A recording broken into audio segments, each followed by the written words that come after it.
Shalom, Shalom. Shalom. berjumpa kembali bersama kami The Same Ministry. Kami adalah para awam yang senang mempelajari kitab melalui pelajaran sahabat. Dan di minggu ini kita akan mempelajari pelajaran kita yang ketujuh dengan judul Warga Kerajaan Surga. Dan kedua panelis sudah hadir di sini untuk kita memperbincangannya bersama-sama. Sebelumnya kita akan berdoa dan akan saya pimpin dalam doa. Mari kita berdoa. Bapa kami yang berada di surga, kami bersyukur dan berterima kasih padamu, karena kami dapat berkumpul kembali untuk membicarakan firman-Mu. Bila apa yang kami bicarakan boleh berkenan di hadapan-Mu, dan Roh Kudus menemani kami, semuanya boleh menjadi berkat bagi kami dan bagi banyak orang.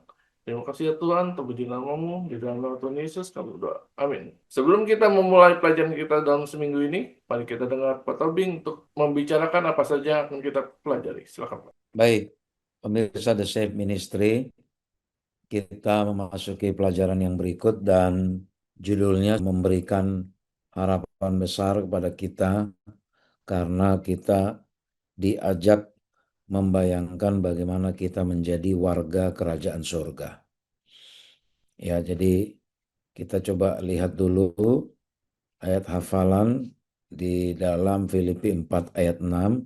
Janganlah hendaknya kamu khawatir tentang apapun juga, tetapi nyatakanlah dalam segala hal keinginanmu kepada Allah dalam doa dan permohonan dengan ucapan syukur. Jadi kalau kita perhatikan nanti apa hubungan ayat ini dengan judulnya, nanti tentu kita akan melihat secara lengkap ya bahwa ini adalah salah satu resep yang diberikan Tuhan kepada kita, bagaimana kita sebagai manusia yang sebenarnya kita punya dua kewarganegaraan. Di satu sisi kita masih tinggal di dunia, tapi di satu sisi Tuhan mengatakan sebenarnya kita adalah apa? Warga kerajaan sorga karena kita berasal dari sorga aslinya.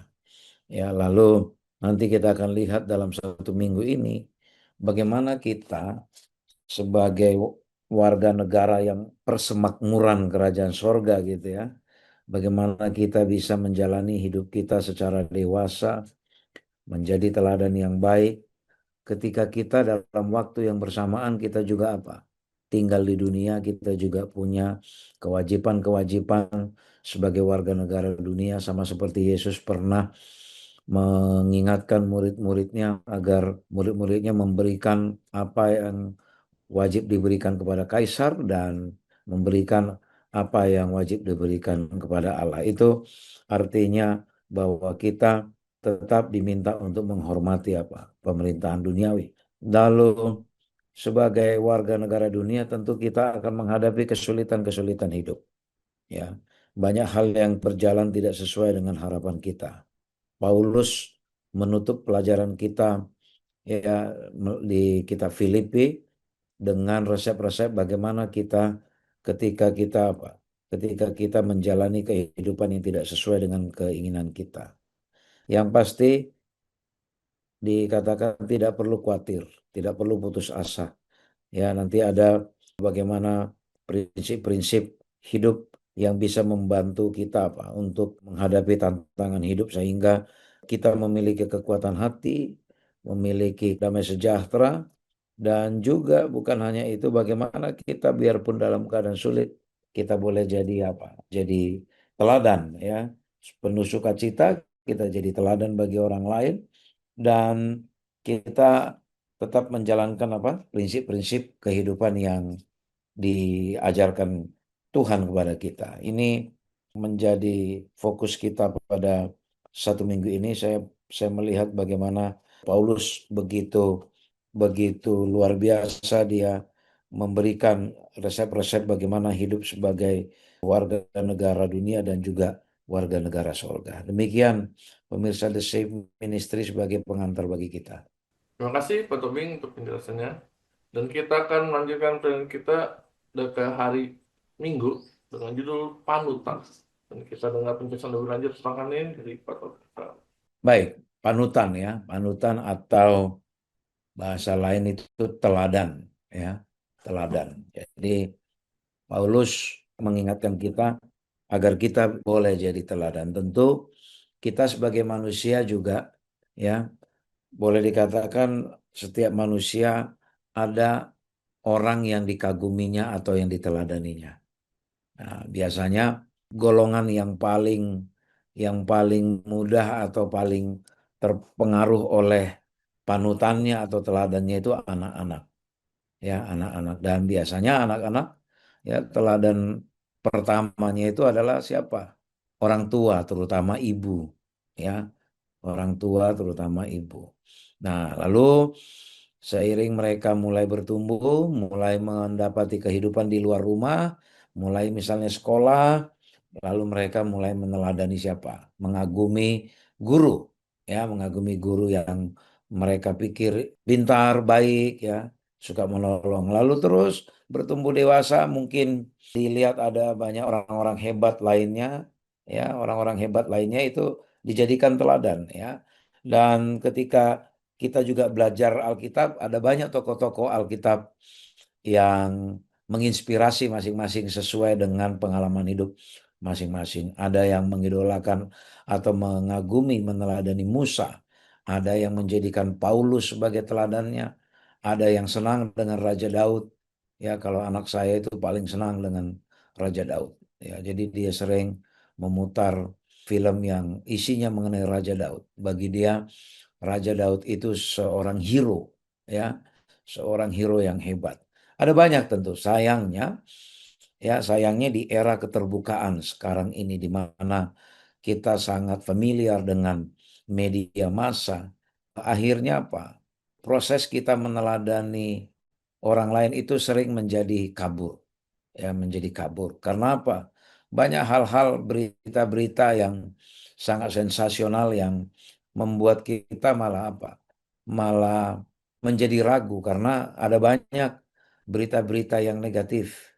Tapi sebenarnya di zaman dulu juga itu sudah ada, hanya bedanya dulu tidak ada internet, ya, tidak ada internet dulu.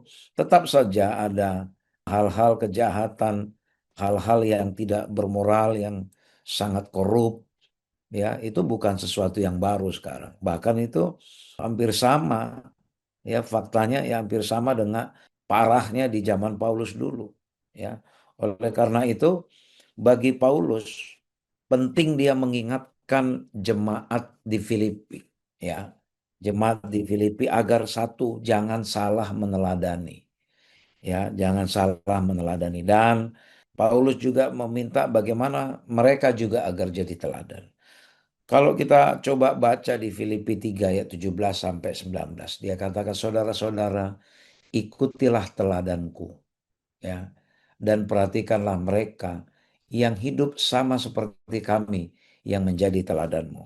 Memang tidak mudah, ya.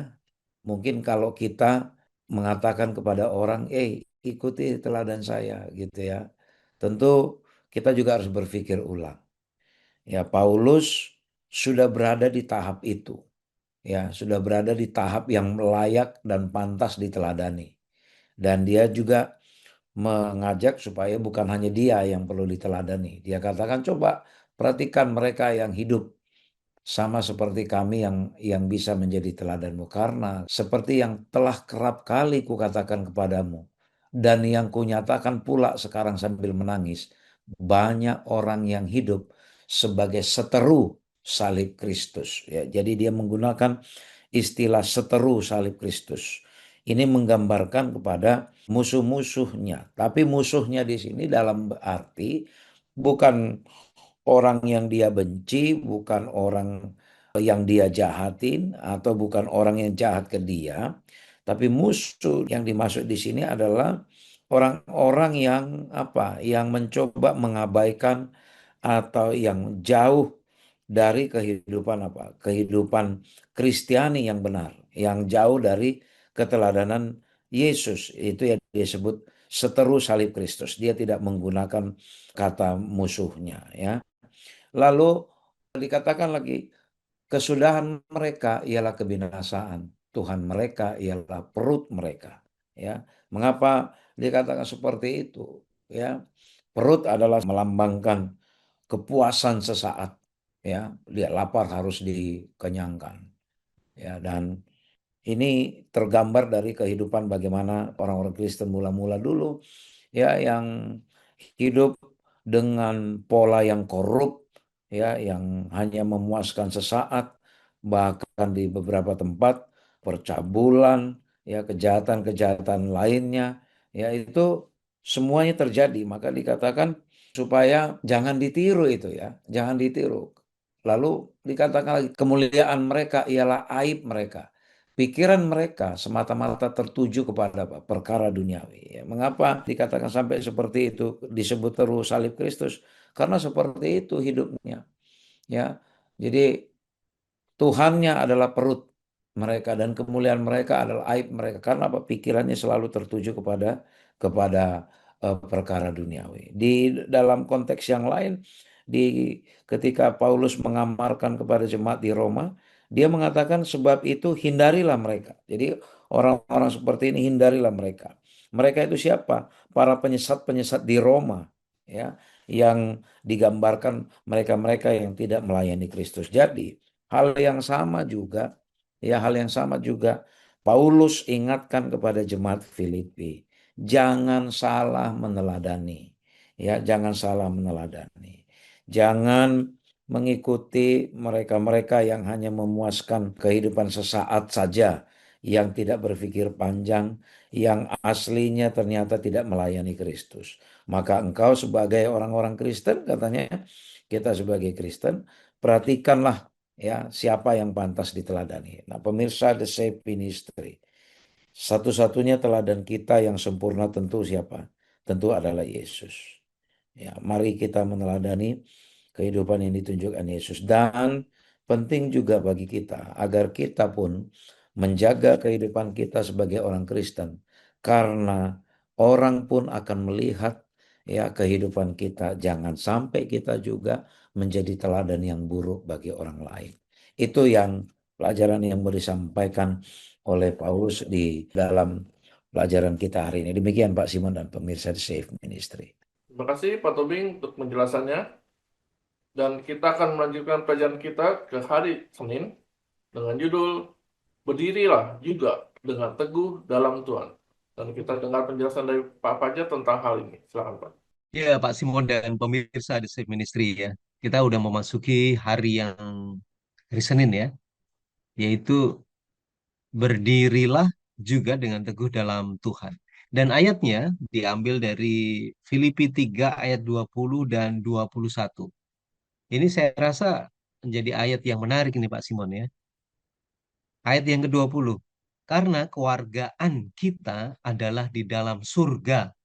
Dan dari situ juga kita menantikan Tuhan Yesus Kristus sebagai juru selamat yang akan mengubah tubuh kita yang hina ini sehingga serupa dengan tubuhnya yang mulia menurut kuasanya yang dapat menaklukkan segala sesuatu kepada dirinya.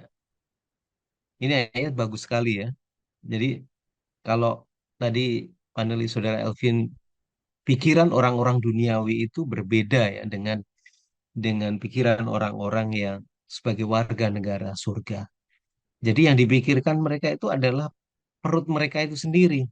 Jadi begitu juga dengan musuh-musuh Tuhan Yesus ketika mereka dengan merasakan kepuasan bisa menyalibkan seorang Yesus Kristus. Jadi pikiran mereka itu hanya semata-mata tertuju kepada perkara dunia, hanya kepuasan batin saja ya. Bahkan mereka tidak memiliki kepercayaan kepada Tuhan selain hanya perut mereka sendiri. Nah, tentunya sebagai keluarga negaraan orang Kristen itu ada di kerajaan surga.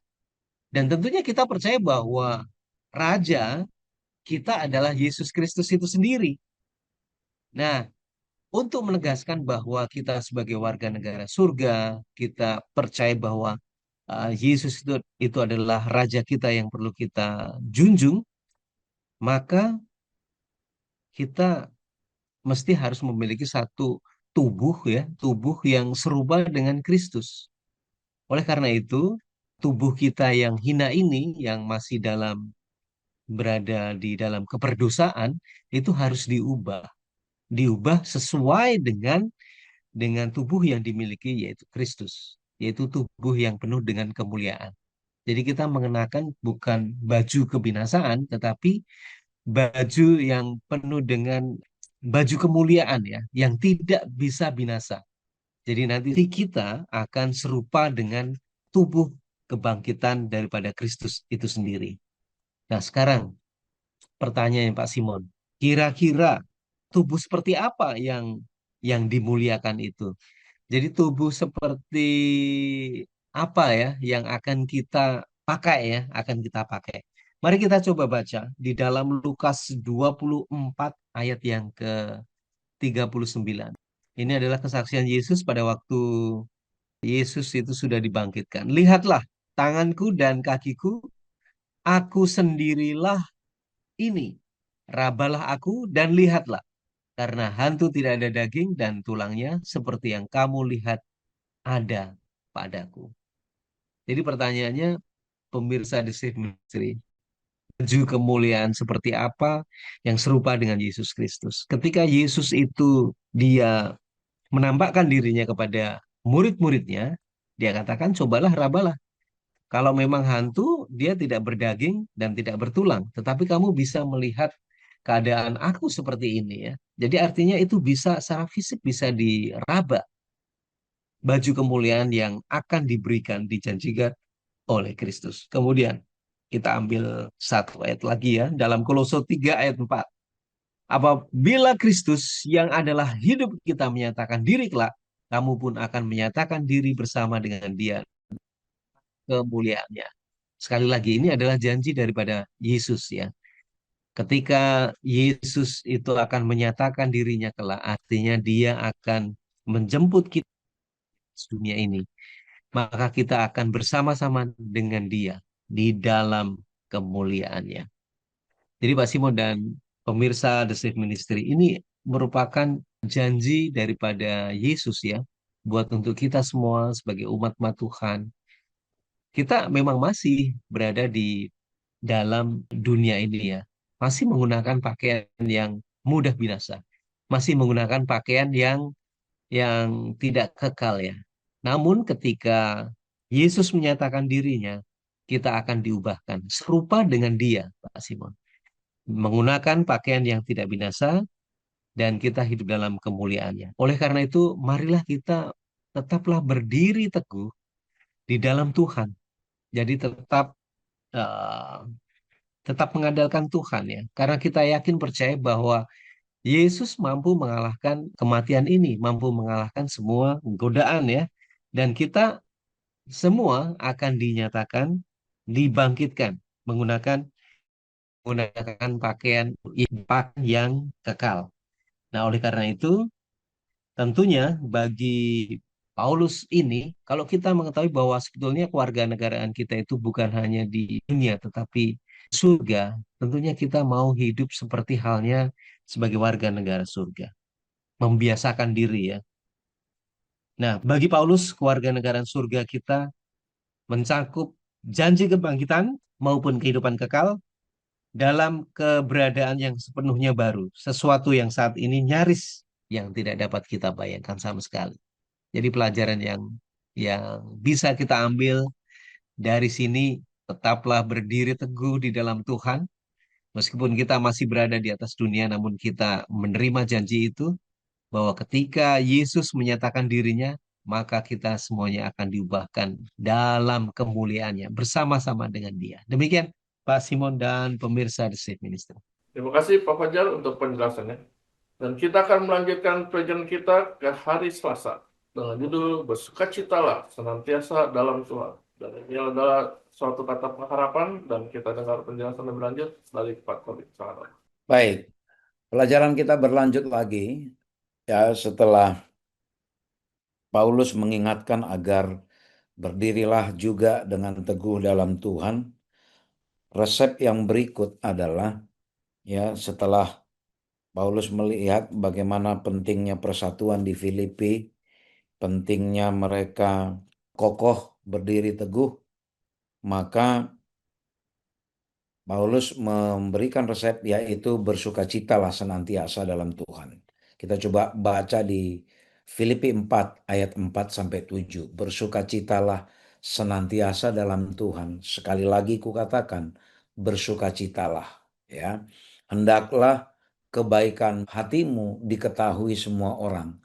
Tuhan sudah dekat ya. Jadi Paulus kenapa katakan seperti itu? Dia memang melihat bahwa kehidupan pada saat itu semakin berat keadaannya ya, kesulitan hidup mereka semakin luar biasa terutama dari sisi apa? Dari sisi kerohanian. Ya, seperti disampaikan sebelumnya, pada saat itu hal-hal yang korup, hal-hal yang tidak bermoral, kejahatan-kejahatan lainnya itu sudah terjadi dan sudah lumrah. Sehingga Paulus melihat tidak mudah hidup sebagai orang Kristen di antara kejahatan seperti itu. Sebenarnya sama dengan kita, kondisinya seperti sekarang. Maka nasihat ini sebenarnya nasihat yang sama kepada kita. Ya, memang ya tidak mudah bagi kita memiliki sukacita ketika kita di dalam tekanan hidup, banyak banyak hal yang membuat kita stres gitu ya. Tapi tidak ada tidak ada cara lain. Ya, inilah memang sikap yang harus kita tunjukkan, yang harus kita miliki, yang kita harus minta daripada Tuhan agar kita apa? Memiliki sukacita. Karena kalau kita tidak bersukacita di dalam Tuhan, kita hanya dipenuhi dengan kekhawatiran saja, kecemasan saja, itu tidak menyelesaikan persoalan. Tapi bersukacita di dalam Tuhan, ya ini kan ada kata kuncinya di dalam Tuhan, bukan bersukacita di dalam misalnya di dalam kesuksesan kita, bukan bukan bersukacita di dalam kehebatan kita, tapi bersukacita di dalam Tuhan. Karena ketika segala sesuatu sudah di dalam Tuhan, maka hal-hal yang dilihat dunia tidak mungkin menjadi mungkin, kan seperti itu. Hal-hal yang dilihat dunia sebagai tekanan hidup yang sangat merongrong, tetapi menjadi sesuatu yang bisa dilewati karena kita bersukacita di dalam Tuhan. Dan kata kuncinya lagi apa? Senantiasa, selalu ya. Ya, namanya senantiasa selalu. Jadi bukan bukan sekali-sekali tapi selalu. Lalu hebatnya lagi ya resep yang diberikan Paulus ini, sementara kita menghadapi kesulitan itu, kita diminta agar bersukacita dalam Tuhan dan kita apa? Biarlah kebaikan hati, ya, kebaikan hati ini ya, diketahui semua orang. Ini kembali ke pelajaran sebelumnya. Mengapa penting seperti ini? Agar orang bisa melihat teladan Tuhan melalui kehidupan kita. Ya, lalu dikatakan jangan khawatir, ya, jangan khawatir tentang apapun juga. Nah, inilah penawarnya, ya. Inilah penawar terhadap segala kekhawatiran dan kecemasan kita. Apa itu? Nyatakanlah dalam segala hal keinginanmu kepada Allah dalam doa dan permohonan dengan apa? Dengan ucap syukur. Jadi seberat apapun, ya seberat apapun yang kita hadapi, terutama dalam pengalaman rohani kita, dikatakan jangan khawatir, bersukacitalah, biarlah kamu kebaikan hatimu itu tetap dilihat oleh orang lain, diketahui oleh orang lain. Ya Tuhan sudah dekat, ya tidak perlu khawatir. Ya apa penawarnya? Ya bagaimana penawar untuk mengatasi kekhawatiran, kecemasan dan ketakutan kita itu? Ungkapkan saja keinginanmu, segala keinginanmu kepada siapa? Kepada Allah melalui apa? Melalui doa dan permohonan. Sikapnya seperti apa? Sikapnya dengan ucapan syukur. Ya, bukan sesudah berdoa tapi tidak ada rasa syukur. Sudah berdoa tapi tetap apa? Tetap mengkhawatirkan. Ya, tetap mencemaskan. Sudah menyampaikan kepada Tuhan tapi mengkhawatirkan. Lalu Tuhan mungkin berkata kepada kita, kamu sudah serahkan ke saya tapi kenapa kamu masih mengkhawatirkan? Jadi enggak ini kamu serahkan ke saya kan gitu ya. Kamu bilang Tuhan tolong begini begini begini. Tapi habis itu kita sendiri khawatir, kita sendiri cemas, ya.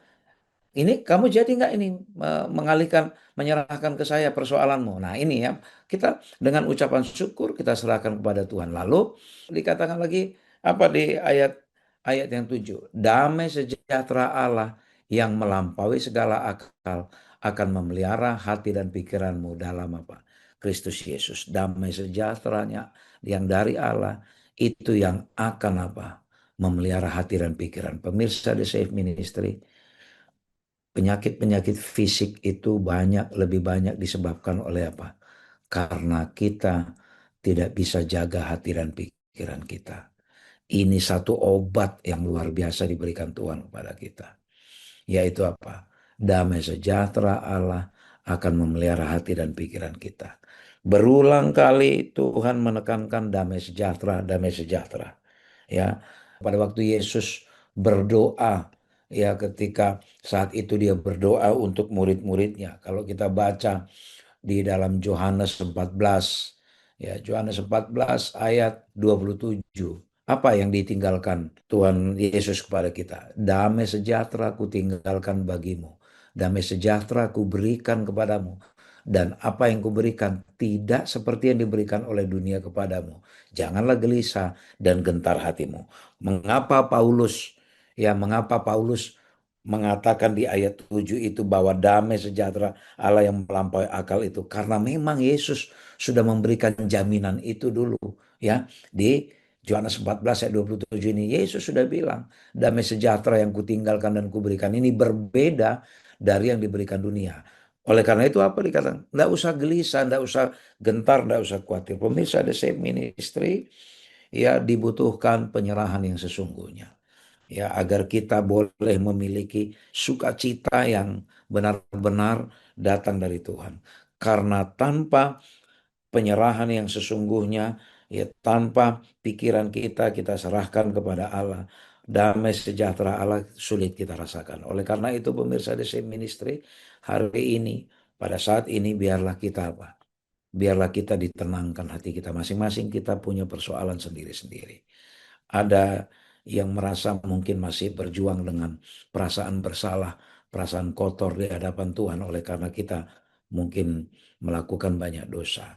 Ada yang mengalami perasaan bersalah oleh karena kita mungkin melakukan kejahatan terhadap orang lain. Atau mungkin kita mengalami kesulitan-kesulitan hidup secara jasmani, baik yang disebabkan ekonomi maupun yang disebabkan oleh kesehatan fisik. Ya, kita sekarang berada dalam kekhawatiran, kecemasan, atau mungkin kita punya persoalan di dalam hubungan suami istri, atau kepada anak-anak kita, atau kepada saudara bersaudara. Tapi resep hari ini bersukacitalah senantiasa dalam Tuhan, karena damai sejahtera Allah yang melampaui akal itu yang akan memelihara hati dan pikiran kita. Yang penting apa? Nyatakanlah semua keluh kesah kita, segala keinginan kita itu dengan ucapan syukur di dalam doa. Itulah yang menjadi pelajaran bagi kita pada saat ini Pak Simon dan pemirsa di Safe Ministry. Terima kasih Pak Tobing untuk penjelasannya. Dan kita akan melanjutkan training kita ke hari Rabu dengan judul Pikirkanlah Semuanya Itu. Dan kita dengar penjelasan lebih lanjut tentang hal ini dari Pak Fajar. Selamat. Ya, Pak Simon dan pemirsa The Same Ministry, ya, resep yang diberikan oleh Paulus berikutnya untuk memikirkan semuanya itu ya. Jadi terima kasih panelis saudara Elvin yang sudah menjabarkan tentang damai sejahtera, pentingnya damai sejahtera ya. Ini adalah ayat yang ketujuh ya. Damai sejahtera Allah yang melampaui akal akan memelihara hati dan pikiranmu dalam Kristus Yesus. Ini sesuatu hal yang luar biasa sekali ya. Bagi kita bahwa pikirkanlah semuanya itu jadi akhirnya, jadi ayat yang ke-8 ya. Ini masih berkaitan sekali ya. Ayat yang ke-8. Jadi akhirnya saudara-saudara semua yang benar, semua yang mulia, semua yang adil, semua yang suci, semua yang manis, semua yang sedap didengar, semua yang disebut kebajikan dan patut dipuji, pikirkanlah semuanya itu. Jadi memang Rasul Paulus ini sudah memiliki pengalaman yang luar biasa ya dalam hidupnya ya. Pahit dan ketirnya kehidupan dia menjadi seorang yang mengejar-ngejar umat-umat Tuhan ya sebagai pembunuh ya. Dan pada akhirnya dia harus bertobat. Dia sudah bisa merasakan semuanya itu ya. Dan dia tahu betul kehidupan seseorang umat Tuhan atau orang-orang Kristen, khususnya yang di Filipi ini menjadi satu pelajaran buat kita. Jadi nasihatnya Rasul Paulus itu sangat cocok sekali untuk kita yang hidup pada zaman ini ya, agar memikirkan semuanya itu, memikirkan semuanya itu. Nah, dengan kata jadi akhirnya itu ada 6 daftar perbuatan kebajikan ya, ada 6 daftar perbuatan kebajikan. Yang pertama adalah benar, yaitu kebenaran yang dikemukakan oleh Yesus Kristus. Kemudian yang kedua adalah mulia. Mulia itu menunjukkan kepada kebajikan, ya, kebajikan. Kemudian berikutnya adalah adil. Adil itu seperti halnya karakter yang Allah miliki, yaitu penuh dengan keadilan, ya. Suci, pikiran dan tindakan dari kebenaran, ya. Pikiran dan tindakan dari kebenaran. Manis, ya. Ini adalah keindahan estetika sebagai ciptaan Allah. Sedap, sedap itu menyenangkan dan murah hati yang perlu kita bisa rasakan sama-sama. Kemudian Paulus juga menambahkan ada 2 kualifikasi lagi. Yang pertama adalah tentang kebajikan, ya. Kebajikan dan patut dipuji. Kemudian dia juga memberikan satu saran bagaimana kita bisa mempraktekkan semuanya itu yang sudah kita pelajari, kita terima, kita dengar, kemudian kita teladani. Jadi Rasul Paulus pada saat ini memang betul-betul memberikan satu dorongan semangat bagi kita semuanya. Meskipun kita berada di atas dunia ini, kalau kita ingin menjadi warga negara surga, tentunya kita mesti harus memiliki satu kebiasaan hidup. Hidup seperti apa? Ya, melakukan hal yang benar ya. Kemudian memiliki satu pikiran yang mulia, yang adil, yang suci, yang manis budi, ya. Kemudian sedap didengar. Memiliki satu roh kebajikan dan patut dipuji. Dan semuanya itu perlu kita pikirkan dan kita praktekkan dalam kehidupan kita sehari-hari. Jadi harapan kita tentunya bahwa kita semua, rekan-rekan kita, The Safe Ministry maupun pemirsa dimanapun berada, kita memiliki satu kehidupan seperti hal yang dinasihati oleh Rasul Paulus itu. Dan kita coba pikirkan itu semuanya ada di dalam kehidupan di atas dunia ini. Dan tentunya kita akan bersiap-siap menjadi warga negara surga. Demikian Pak Simon dan pemirsa The Safe Ministry. Terima kasih Pak Fajar untuk penjelasannya. Dan kita akan melanjutkan penelitian kita ke hari Kamis dengan judul Kunci Kepuasan Hidup. Dan kita dengar penjelasan tentang ini dari Pak Fajar. Salam. Nah, ini yang lebih menarik lagi nih Pak Simon dan pemirsa The Safe Ministry. Apa sih kunci kepuasan dari hidup kita di atas dunia ini ya? Apa kunci? Nah, tentunya kita sadar bahwa kehidupan manusia di atas dunia itu ibaratnya roda yang berputar. Kadang-kadang kita di atas, kadang-kadang kita ada di titik yang mungkin ya di tengah gitu ya. Atau bahkan mungkin kita ada di titik nadir yang paling bawah. Yang barangkali kita terpuruk ya. Kita harus mengalami mengalami semua banyak tekanan ya. Nah, tekanan hidup tentunya ya. Tekanan hidup. Dan kita coba untuk lepas dari semuanya itu. Nah, ketika keadaan itu sangat ekstrim melanda, seperti halnya kita harus mengalami kelaparan, kemudian sakit, cedera, kehilangan seseorang yang sangat kita cintai, itu kadang-kadang kita baru memikirkan hal-hal yang seperti itu ya, memikirkan hal-hal yang benar-benar sangat berarti untuk kehidupan kita. Dan kita menyadari kita harus menghargai berkat-berkat. Tetapi sebaliknya Pak Simon dan pemirsa The Safe Ministry, ketika kehidupan kita berada di atas, kita kadang-kadang lupa untuk bersyukur.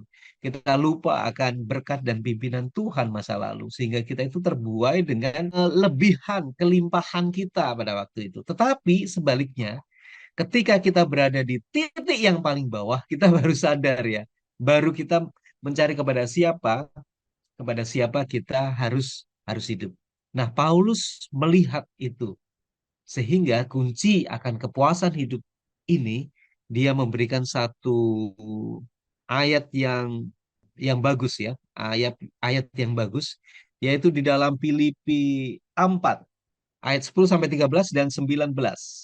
Ayat yang ke-10, aku sangat bersukacita di dalam Tuhan, bahwa akhirnya pikiranmu dan perasaanmu bertumbuh kembali untuk aku. Memang selalu ada perhatianmu, tetapi tidak ada kesempatan bagimu. Kukatakan ini bukanlah karena kekurangan, sebab aku telah belajar mencukupkan diri dalam segala keadaan. Aku tahu apa itu sebuah kekurangan, dan aku tahu apa itu kelimpahan. Dalam segala hal dan dalam segala perkara tidak ada sesuatu yang merupakan rahasia bagiku, baik dalam hal kenyang maupun dalam hal kelaparan, baik dalam hal kelimpahan maupun dalam hal kekurangan. Nah, ayat yang ke-13. Ini yang paling menarik ini ya, Kak Simon. Segala perkara dapat kutanggung di dalam Dia yang memberi kekuatan kepadaku.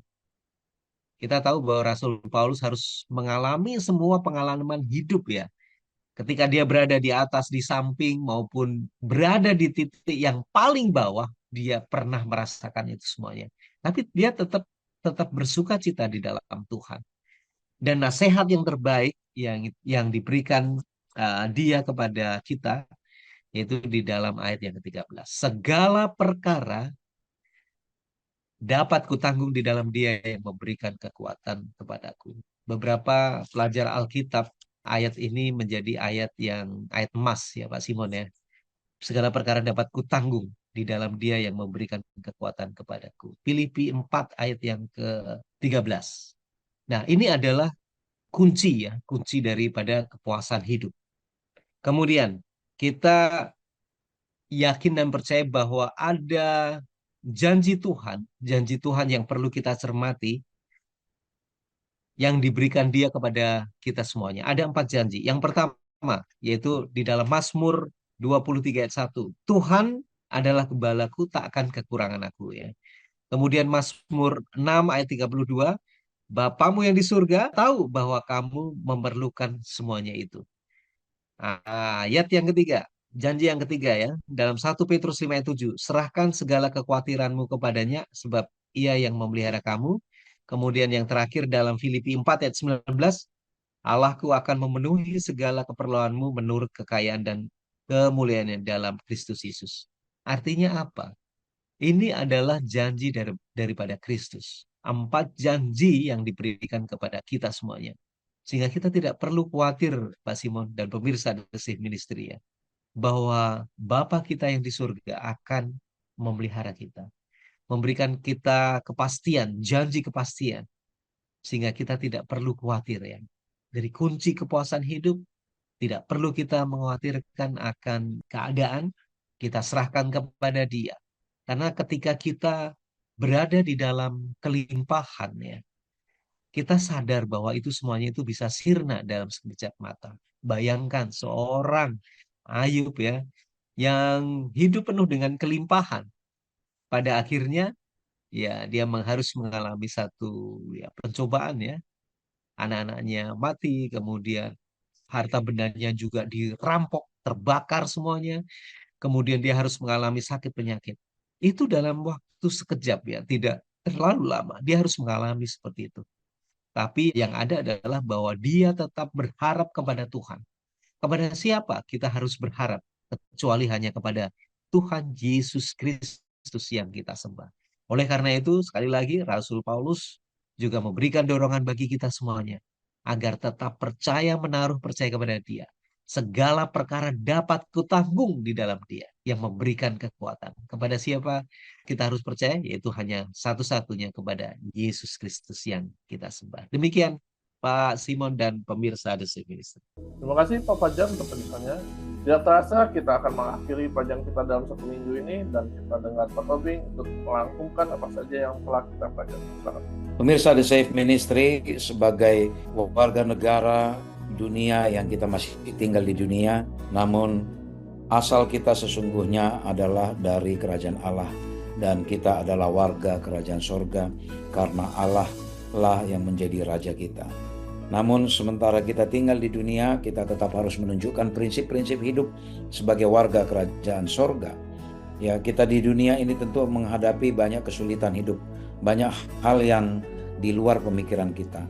Namun kita diberikan satu jaminan agar kita apa? agar kita tidak perlu khawatir. Ya, agar kita tidak perlu khawatir. Oleh karena apa? Oleh karena damai sejahtera Allah ditinggalkan bagi kita. Ya, oleh karena itu Tuhan minta agar kita berdiri teguh di dalam memegang prinsip-prinsip yang Tuhan ajarkan kepada kita. Sehingga dengan demikian, sembari kita meneladani Yesus sebagai satu-satunya teladan kita, kita pun boleh menjadi teladan bagi orang lain. Kebaikan hati kita bisa menginspirasi orang lain sehingga orang lain boleh melihat kehidupan Kristus di dalam kehidupan kita. Walaupun kita di dalam hidup di dunia yang menghadapi segala macam kesulitan, Tuhan katakan agar kita bersuka cita, tidak perlu khawatir. Dan penawar yang Tuhan berikan adalah apa? Agar kita menyampaikan segala keinginan kita, yang menceritakan semuanya, menaikkan doa kita di dalam iman, di dalam rasa syukur, ya, agar Tuhan yang bekerja bagi kita memberikan damai sejahteranya bagi kita. Dan sembari kita menunggu kedatangan Tuhan, mempertahankan prinsip-prinsip hidup kita dan menghadapi kesulitan hidup, maka Tuhan meminta kita agar kita memikirkan hal-hal yang benar, yang mulia, yang adil, yang suci, yang manis, yang sedap didengar. Oleh karena ketika kita memikirkan ini, maka kita otomatis pikiran kita tertuju kepada Kristus, karena hanya Kristuslah sesungguhnya yang sempurna, yang memiliki hal yang benar, mulia, yang adil, yang suci, yang manis, dan yang sedap didengar. Dengan demikian, maka kita akan memiliki kepuasan hidup. Ya, kepuasan hidup yang tidak bisa dijanjikan oleh dunia, tetapi kepuasan hidup yang bisa diberikan oleh Tuhan. Oleh karena apa? Karena Tuhanlah sebagai gembala kita yang tidak pernah membiarkan kita kekurangan. Tuhanlah yang menjadi Bapa kita, yang mengetahui apa yang kita perlukan. Dan Tuhanlah yang akan memelihara kita. Dan Tuhanlah yang akan memberikan kekuatan kepada kita di dalam setiap perkara yang kita tangguh. Itulah kunci kepuasan hidup. Pemirsa The Save Ministry, apakah yang paling sering kita pikirkan di dalam hidup kita? Kita memikirkan hal-hal yang benar, mulia, adil, suci, dan sedap didengar. Biarlah pikiran kita hanya tertuju kepada Kristus. Hanyalah mereka-mereka yang terus-menerus memikirkan Kristus, yang terus-menerus memberikan dirinya, menerima curahan kasih karunia yang akan diberikan kekuatan untuk apa? Untuk menjalani kehidupan yang sulit di dunia ini.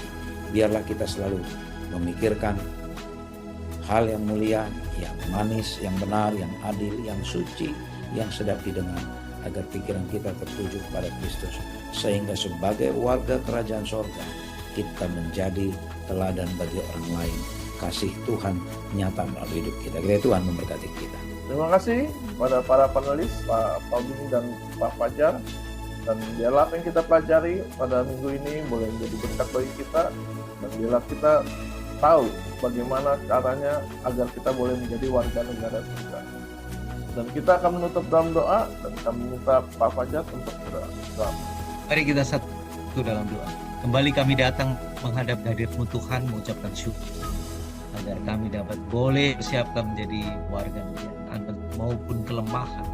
Namun bila mana kami memikirkan hal-hal yang baik, yang suci, yang manis budi, sedap didengar, biarlah kami akan selalu pikirkan dan tetap tertuju hanya kepada Kristus saja.